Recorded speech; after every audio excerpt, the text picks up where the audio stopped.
Aujourd'hui, je voulais qu'on parle d'un film que j'ai vu et que j'ai beaucoup aimé. Et je t'ai Mm. demandé de le regarder. Je t'ai dit, tu le regardes! Oui, tu m'as obligé. Alors, pour tout le monde, ce film s'appelle Hashtag Je suis là. Donc le hashtag, c'est le dièse sur le... Je sais pas si j'ai besoin d'expliquer ça. On le prononce à la française, hashtag. Donc hashtag Je suis là. C'est un film, je pense, de Alain Chabat. Il y a Alain Chabat dedans. PO, bah tiens, est-ce que tu peux me dire ce que tu sais d'Alain Chabat?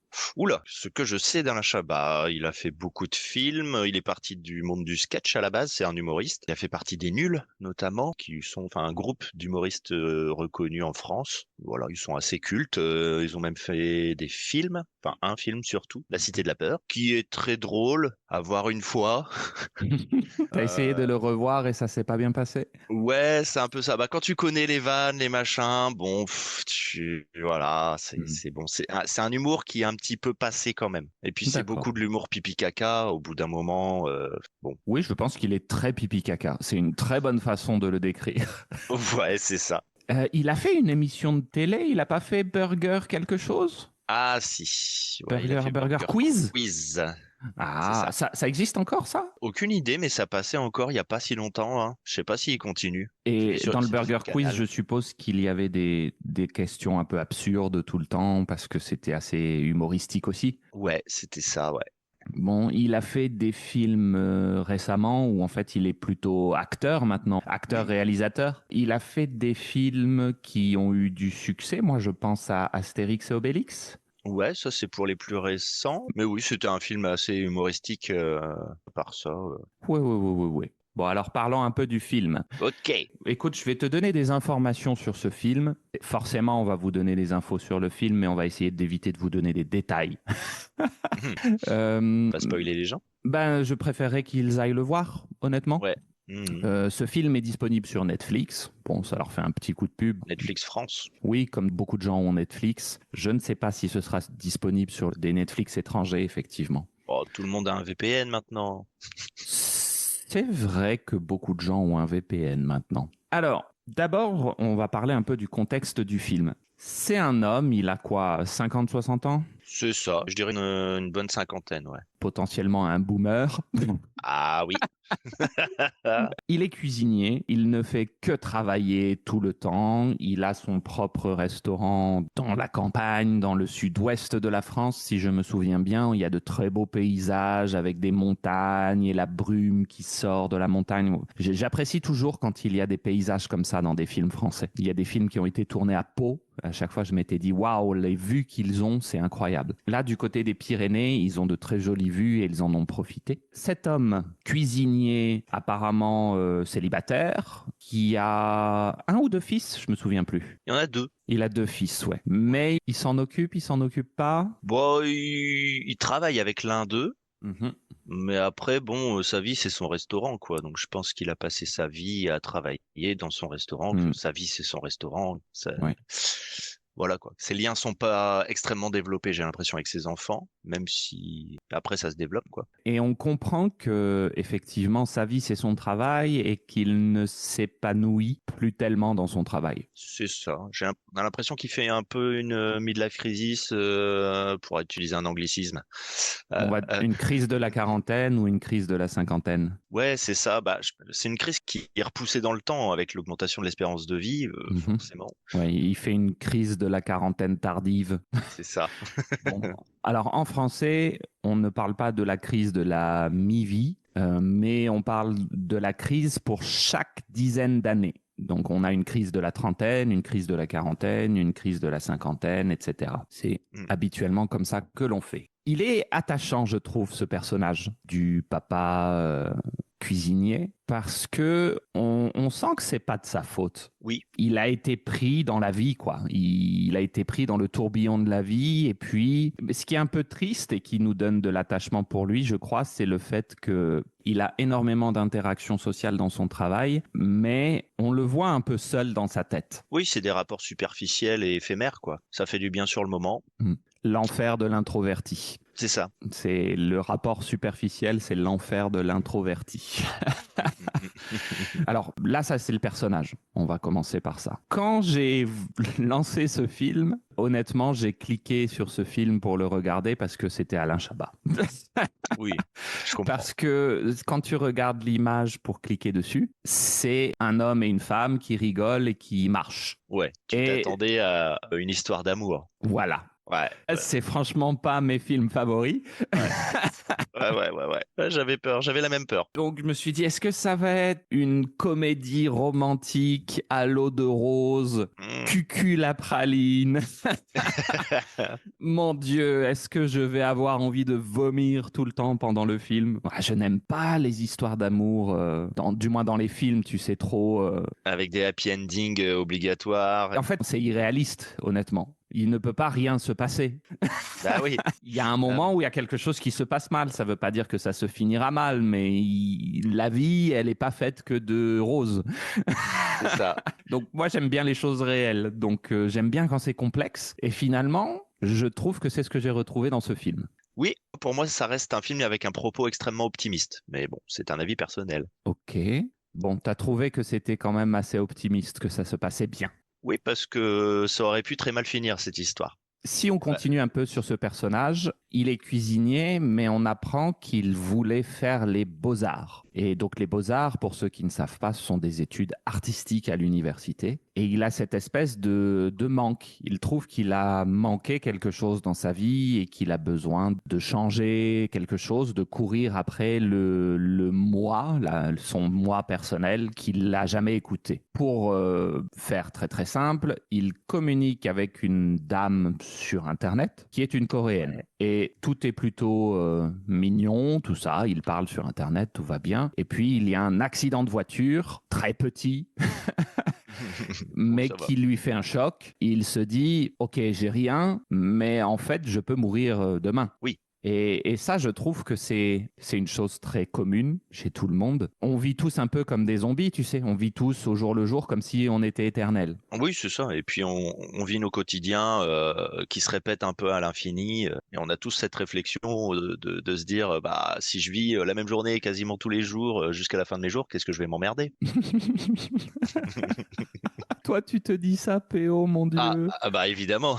Oh, je suis triste, PO. Ah bah pourquoi? Faut pas. C'est notre loi à tous. Oh, ben moi je me dis pas ça, j'avoue. Je le verbalise pas comme ça dans ma tête, mais j'ai pas le sentiment que si je fais comme je fais tous les jours, toute ma vie, je vais m'emmerder. J'ai pas ce sentiment. Ouais. Après moi c'est inhérent à mon travail. C'est mon travail qui fait que je vis un peu les mêmes journées tous les jours Ouais, de c'est travail. très très répétitif. Ouais, moi j'ai pas ce sentiment de répétition parce Ouais. que même si un extraterrestre m'observait, il dirait c'est bizarre cet être humain, il s'assoit devant un écran et Mhm. il parle, il blablate toute la journée, il s'ennuie pas, qu'est-ce qu'il fait? Il fait rien.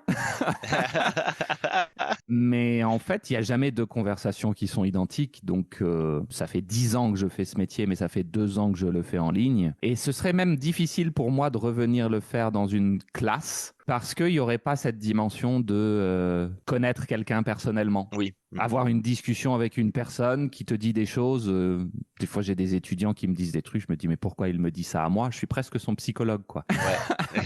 Parce que c'est un espace sécurisé, tu vois, il risque Ah oui. rien à me le dire, il sait que je suis à l'écoute et que je vais pas réagir faussement, donc il me dit des choses, quoi. Ouais, bah c'est des moments rares, hein, avoir l'opportunité de discuter en tête à tête avec une personne. C'est des choses qui arrivent de moins en moins, je trouve. Ouais. Et je pense que c'est pour ça qu'il y a de plus en plus de gens qui ont besoin d'un psy. Ah bah oui, Bon, on a toujours eu besoin d'un psy, je suppose, mais il y a beaucoup de petits problèmes psychologiques qui sûrement deviennent de grands problèmes psychologiques parce qu'on n'a pas des amis à qui en parler. oui, ouais, je pense aussi. Alors, la partie qui m'a beaucoup intéressé dans ce film, c'est le fait qu'il parte soudainement, parce qu'il se dit demain je peux mourir, donc aujourd'hui je prends un avion pour aller en Corée. C'est un acte spontané, surprenant et non, c'est bien. Après, oui, en effet, c'est complètement inattendu, quoi. On le voit bien installé dans son restaurant, dans son petit train-train quotidien. Et oui, je m'attendais pas à ça aussi rapidement. Je pensais qu'il traînerait plus avant de partir. qui est réfléchir un peu plus, qu'il anticiperait plus les choses sur place. Alors que là, c'est vraiment du spontané pur et dur. Il fait son accident, il passe une nuit derrière et puis hop, il dit ah bah allez, je me casse. Salut. C'est un peu surprenant. C'est intéressant justement de la complexité du personnage. On voit qu'il est extrêmement routinier, qu'il travaille comme ça depuis 40 ans, qu'il fait ça tous les jours, et puis d'un seul coup, il dit « je m'en fiche, je me barre ». Ouais, c'est ça. Il laisse le restaurant à son fils, et puis il va en Corée, il envoie un message à la dame, blablabla, blablabla. Bon, on va pas vous raconter l'histoire, on vous rassure, là on a déjà beaucoup dit. C'est vraiment pour vous donner envie de le regarder, je pense que c'est suffisant. Mais il y a des choses qui ont fait que je me suis vraiment identifié à ce personnage. D'abord, il y a le choc culturel. Quand il est là-bas, quand il est en Corée, lui, c'est un vieux de, je sais pas, 60 ans, et il vit avec toutes les libertés dont on a parlé plus tôt en France. Et il arrive dans un endroit où la vie est super, non seulement réglementée, mais en plus chronométrée. Tu sens vraiment comment dire, la machine sociale en Corée. Ouais. J'ai trouvé ça super intéressant parce qu'il arrive, on lui dit qu'il n'a pas le droit de fumer, qu'il doit aller fumer à tel endroit réservé aux fumeurs. Point. Et ça m'a rappelé un film de Tom Hanks. Est-ce que ça t'a fait penser à ça aussi? Quand il était bloqué dans le terminal. Oui. Je crois que c'est Terminal qui s'appelle le film. Moi, j'adore Tom Hanks, c'est un de mes acteurs préférés. Et ça m'a rappelé un peu ce film. Alors bon, je suppose que ça m'a aidé à aimer. Il y a une chose qui est frappante, c'est que nous, on le regarde, en fait, il arrive et puis il reste dans l'aéroport. Mais il reste super longtemps. Ouais, c'est super long. Et nous, en tant que jeunes, on regarde et on se dit, mais pourquoi il fait pas blablabla? Pourquoi il sort pas voir? Pourquoi il va pas à l'hôtel à l'extérieur? Pourquoi? C'est vrai qu'on comprend pas ça. Ça, c'est vrai que j'ai du mal à comprendre. Et j'ai eu cette même réaction de pas comprendre. Parce qu'il y a toujours des hôtels autour d'un aéroport. Ouais. Et ça m'a fait repenser en fait à quand j'étais arrivé en Chine, tu sais. Et moi j'avais la vingtaine, donc j'allais me débrouiller et faire des choses tout le temps. Je voulais pas prendre le taxi, j'ai traversé Pékin à pied pour aller jusqu'à mon auberge de jeunesse. Et il n'y avait pas de téléphone avec le GPS. Donc en fait je demandais progressivement la route aux gens dans Pékin en disant je cherche à aller vers la porte Est, aller vers où? Je me revois encore avec ma grosse valise de 25 kilos que je traînais sur des pavés en construction et tout. Tu te dis, mais pourquoi tu prends pas le taxi? Bah, c'était juste une question financière. Mais j'avais aussi peur de me faire arnaquer. Tu sais, il y a plein de taxis, tu vas dedans, ils te demandent plus d'argent parce que tu es étranger. Ah ouais? J'avais un peu cette peur. Ça doit plus être comme ça maintenant. Ça, c'est relou. Ça doit plus être comme ça, mais même à Paris, tu sais, ils te baladent un peu si t'es étranger. Oui, ils font des détours. Donc c'est pas un truc chinois, hein. Je pense que voilà, ils essayent de gagner un peu leur croûte. Oui. Bon, et donc j'ai eu cette incompréhension, tu sais, de me dire ouais, mais moi je faisais machin, mais bah, le mec il a 60 ans, il a jamais voyagé. Ouais, c'est ça. Et après je me suis dit il y a plein de trucs dans ma vie de tous les jours maintenant où j'ai plus envie de les faire déjà maintenant. Oui. Et des trucs tout simples, genre aller je sais pas où. Des fois, je me dis juste, non, je suis bien chez moi. Bah oui. Hein. Et du coup, après 30 ans de plus, est-ce que je serais vraiment différent? Bah un peu, mais pas tant, je pense. Comment ça s'est passé pour toi quand tu as débarqué en Nouvelle-Zélande? Quand j'ai débarqué en Nouvelle-Zélande, bah disons que moi j'avais anticipé un peu tout, tu vois, enfin pas tout, j'avais 2 semaines d'auberge de jeunesse réservées d'emblée, donc le temps de m'acclimater, le temps de me poser un peu, le temps de faire des recherches pour trouver du travail, le temps de m'acheter une voiture pour pouvoir l'aménager derrière et vivre dedans. Mais ouais, non, c'était plutôt organisé quand même, tu vois. Pourtant j'ai pas cette réputation-là d'être organisé, mais est-ce qu'il y a des moments où tu t'es senti un peu, tu sais, genre, t'as l'impression que tu vas pas réussir à aller parler avec quelqu'un ou tu vas pas réussir à aller demander quelque chose? Ouais, les 2 premières semaines pendant l'auberge de jeunesse où bah il y avait beaucoup d'étrangers partout, de beaucoup de nationalités différentes. Et oui, c'est les premières interactions. Mais après, ça devient une habitude, c'est comme tout. À partir du moment où tu t'es forcé un petit peu au début, après ça devient de moins en moins dur. Et puis ouais, au bout de 2 semaines, tout allait bien quoi. J'avais moins d'appréhension, les mots venaient déjà plus facilement. De toute façon, il y a pas de choix. Hein. Comment dire, il faut de la contrainte pour derrière forger les compétences, quoi. Oui, il faut te donner un coup de pied au cul. C'est tout à fait ça.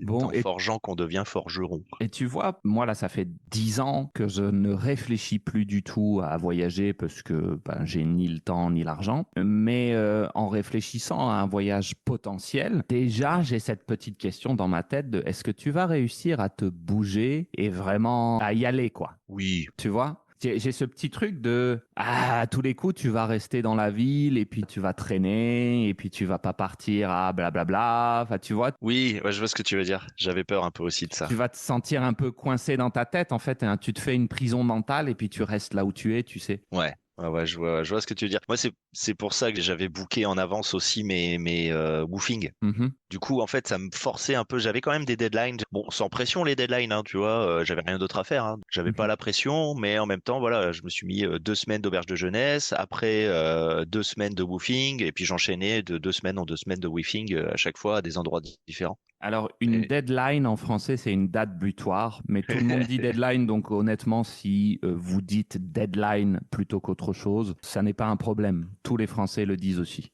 Bon. Les anglicismes. Ouais, ouais, ouais. Tu vois, je me suis vraiment identifié à cet homme dans sa barrière mentale. Et on sent pourtant que c'est quelqu'un qui a l'habitude avec les autres. Il peut aller boire un verre avec des gens, il essaye de parler avec la serveuse, il essaye de faire plein de trucs. Mais Ouais. malgré son aptitude sociale, tu sens que ça bloque. Bah la langue, hein. Oui, La oui, barrière c'est de vrai. la Il, langue. il galère à dire des mots en anglais et les gens ne comprennent pas vraiment l'anglais. Alors en plus, son anglais à lui, c'est pire. Ouais, ouais, ouais. Il arrive à discuter avec un cuisinier quand même. Oui, c'est vrai, j'ai Il se trouvé fait ça comprendre. mignon. J'ai trouvé Mais ça du coup, il se mignon. fait comprendre autrement. Ouais, c'est assez marrant. C'était un moment touchant du film. J'ai beaucoup aimé. Et puis, tu sens aussi que lui, il essaye de créer des liens avec des gens qui n'ont pas le temps. Oui, oui, oui, oui, oui. Tu T'as vois que pas les du... gens bossent Mm, et, mm. comme la petite dame qui fait le ménage. Tu sens qu'elle est en train de bosser des fois, puis elle l'envoie chier. Mais bon, Bon, allez, il faut que j'y c'est retourne, moi. marrant. Ouais, c'est ça. Bon, allez, vas-y, allez, dégage. Bon, il y a de la bienveillance de la part des gens quand même. Ils sont gentils avec lui, mais ils ont du boulot. Il faut qu'ils le fassent, quoi. Il faut que ça roule. Ouais, c'est ça. T'as pas dû ressentir ça en Nouvelle-Zélande, toi? Moins, beaucoup moins. Bah, disons que ça a beau être à l'autre bout du monde, la culture est sensiblement la même, tu vois, c'est de la culture occidentale. Enfin, ils ont les mêmes musiques que nous, c'est de la pop américaine qui tourne à la radio, ils ont des restaurants, des burgers, tout ce que tu veux. Enfin, ben, voilà, enfin, la culture mondialisée, malheureusement, a gommé beaucoup de spécificités Mhm. culturelles. Donc, Et je je me suis les pas imagine. vraiment senti dépaysé. Quand je suis arrivé au début, en ville, Hmm, c'était, voilà, cosmopolite, c'est la même chose. ouais. Et je les imagine beaucoup plus détendus, les gens, quand même, en Nouvelle-Zélande. Hmm, un peu. C'était un peu plus détendu. Après, je suis tombé sur quelques gens bien tendus. Qu'est-ce qu'ils t'ont fait? Notamment un chauffeur de bus très très énervé parce que bah on est rentré dans le bus et puis bah on commençait à chercher notre monnaie. Puis il était un peu pressé et il a commencé à nous crier dessus parce qu'on trouvait pas notre monnaie assez vite. Sauf que bah il a attendu quoi 3 secondes avant de nous gueuler dessus. Donc ouais, c'était un peu particulier. Je pense qu'il avait un souci ce monsieur. Ouais, Il devait avoir des problèmes dans sa vie. je pense. On est juste mal tombé. Parce que j'ai un ami qui a immigré en Australie. Ouais. Et déjà, pour l'Australie, il me dit ce qu'il aime, c'est que les gens sont très cool. Il n'y a pas de pression. Oui, ils bossent beaucoup, hein, mais il Ouais. n'y a pas vraiment de stress apparent dans la communication avec les autres. Les gens se parlent comme tu parles à tes voisins autour d'un barbecue, quoi. Ok. C'est ce qu'il m'a dit. Et c'est pour ça qu'il aimait l'Australie et qu'il a voulu y aller. Et je sais pas, dans ma tête, je me dis que les Kiwis, les Néo-Zélandais, ils doivent Ouais. être encore plus détendus puisqu'ils sont sur leur petite île là-bas, tranquille. Oui, ça va, ça va. Bah, en dehors des grandes villes, ils sont tous voilà très très chill, ils sont très détendus, ça va. Mais en ville, bon, c'est comme dans toutes les villes. Ouais, c'est Auckland en fait, le problème. Ouais, c'était ça. Ouais. C'est principalement Auckland. Après, j'ai évité toutes les autres grandes villes. Il y a Christchurch qui était vachement bien. T'as bien aimé Christchurch? C'est là où il y a eu le tremblement de terre? Je sais plus. Je crois que c'est là où il y avait eu un attentat. Ah, et alors comment elle s'appelle la ville où il y a eu un gros tremblement de terre? Ouf, Je sais plus. J'ai pas trop suivi les actualités là-bas. Je sais qu'il y avait eu un tremblement de terre, mais je saurais plus te dire où. Tu me diras, il y en a souvent. C'est pas Wellington, peut-être? Ah, peut-être. Wellington, c'était pas mal aussi. Ah, et donc Christchurch, c'est sur l'île du Sud. Ouais, je suppose que l'île du Sud, c'est beaucoup plus ton style. Ouais, ah bah oui. C'est beaucoup plus sauvage, les gens sont plus détendus, c'est moins peuplé, le climat est différent aussi. Non, franchement, c'est très très belle île. Moi, Hmm. si je devais faire un choix, tu vois, où vivre, ce serait plutôt dans l'île du Sud, clairement. D'accord. Bon, les gens doivent être différents aussi, hein. Du fait Oui. d'être un peu séparés du centre économique, ça change les choses. Ouais, ouais, ouais. Donc, pour en revenir à ce film, je suis pas sûr qu'il y ait grand-chose de plus à dire sans vraiment donner la fin. Je trouve que ça donne quand même envie de voyager parce que il fait une action spontanée. Oui, il galère. C'est difficile pour lui. C'est la galère pour lui. Mais, comme tu l'as dit, c'est un peu optimiste quand même. Il arrive à, d'une certaine façon, trouver un espèce de bonheur auquel on s'attend pas, hein. Oui, c'est vrai. La On le sent, situation, il a lâché prise, il laisse faire, et il vit le moment et il aime sa vie, quoi. ouais, ouais, je trouve que ça va vachement dans l'esprit général du film, c'est-à-dire que le gars, il est un peu blasé de sa vie à la base, et tu as l'impression vraiment que maintenant, bah, il s'en fout un peu à moitié. Il a vu une opportunité peut-être de vivre quelque chose de plus intéressant, il a foncé, et puis bah si ça se passe pas, bah t'as l'impression que bah c'est tout, ça se passe pas quoi, mais c'est cool quand même. En attendant, je fais des trucs, j'arrive à avoir des petites interactions sympathiques avec les gens. Mm. Le ton est très léger en fait, alors que la situation est compliquée. J'aime bien. Effectivement, puis ça se voit dans les réactions de ses fils qui vont le voir là-bas. Ouais, Ils comprennent pas, mais c'est un extraterrestre, notre père, là, il est. C'est ouais, qui? ouais. On le connaît pas, là, c'est qui? Ouais, c'est ça. Tu Ouais. sens que le mec vivait dans une posture, avait même épousé la posture à 200%. Et puis là, le fait d'en sortir un petit peu et de se montrer un peu plus humain, spontané, etc., surprend les gens qui le connaissent parce qu'ils l'ont toujours connu dans cette posture et ils sont choqués. Et Mm. ça, c'est marrant. C'est marrant et c'est encore une fois touchant. Je trouve qu'il Oui, est c'est très ça. touchant, ce personnage. C'est ça. Ça le réhumanise un peu peut-être aux yeux de ses enfants qui le voyaient comme bah, une machine à travailler dans le restaurant. Il faisait partie des murs. Ouais, la figure du père, le rock, Ouais, tu vois, c'est ça. qui Immuable. travaille et qui reste là. Ah C'est ouais, ouais. compliqué parfois d'être un être humain. C'est ça. Après, c'est ça que j'aime bien dans les films avec Alain Chabat, c'est qu'il y a souvent un peu de profondeur dans la réflexion sur les humains, sur les interactions sociales et souvent c'est un peu cru, c'est pas choquant, mais parfois malaisant, mais il y a toujours un peu de tendresse, un peu de choses positives pour rattraper ça. Mais bon, c'est bien, c'est plus réaliste. C'est pas comme les films à l'eau de rose, voilà, où Mm. tout est beau, tout est clair, tout est net. Ouais. Donc un personnage qui est touchant, un contexte de voyage pour une personne qui n'en a pas l'habitude, qui est intéressant. Et le réalisme, on en a parlé, c'est aussi une chose intéressante dans le film. Et même physiquement, j'ai apprécié parce que les personnages physiquement sont réalistes. C'est pas Oui, un énième mannequin standard de beauté absolue qui ouais, c'est rencontre une vrai. femme super belle aussi. Et non, en fait, que ce soit lui ou la femme, ils sont normaux. C'est des gens que tu Ouais, ils peux sont communs. rencontrer tous les jours dans la rue. Ils sont ni moches ni terriblement beaux. C'est des gens que tu vois tous les jours. Ouais, c'est ça. Et ça, j'adore. Encore une fois, le côté réel du truc de Alain Chabat, franchement, il est pas moche pour son âge. Il est plutôt bien conservé. Oui, Mais c'est pas un standard absolu de beauté. non, c'est vrai, c'est vrai. Bon, il a un peu de bidoche, et on voit qu'il vieillit, mais bon, il a tous ses cheveux. Voilà, ça va. Ouais, Ah, pas comme c'est certains. vrai. Euh, Oh, c'est pas parle de gentil. moi, je parle de moi. Non, bah moi aussi, hein, je perds mes cheveux, moi j'assume, moi je m'en fous. Ah, on le prend tous pour nous. Mais bon, ouais, Bah oui. il y a du réalisme, il y a le côté voyage, il y a la spontanéité du personnage qui est surprenante. Il y a plein d'éléments surprenants et intéressants dans le film. Et ouais, c'est ce que je recherche dans un film en général. C'est pas grave s'il se passe pas grand-chose, ça me surprend un peu et ça parle d'une vraie chose, de la vraie vie, quoi. Ouais, Donc j'espère que vous allez avoir envie de regarder ce film. Encore une fois, ça s'appelle Je suis là avec un hashtag Je suis là. Vous allez comprendre en regardant le film pourquoi ça s'appelle Je suis là. C'est assez clair pendant le film, mais bon, on va pas tout vous dire. Bon, ça me paraît pas mal. T'as quelque chose à ajouter, PO? Non, rien de spécial. Bon, alors on vous souhaite une bonne journée et on vous dit à plus. Bonne journée.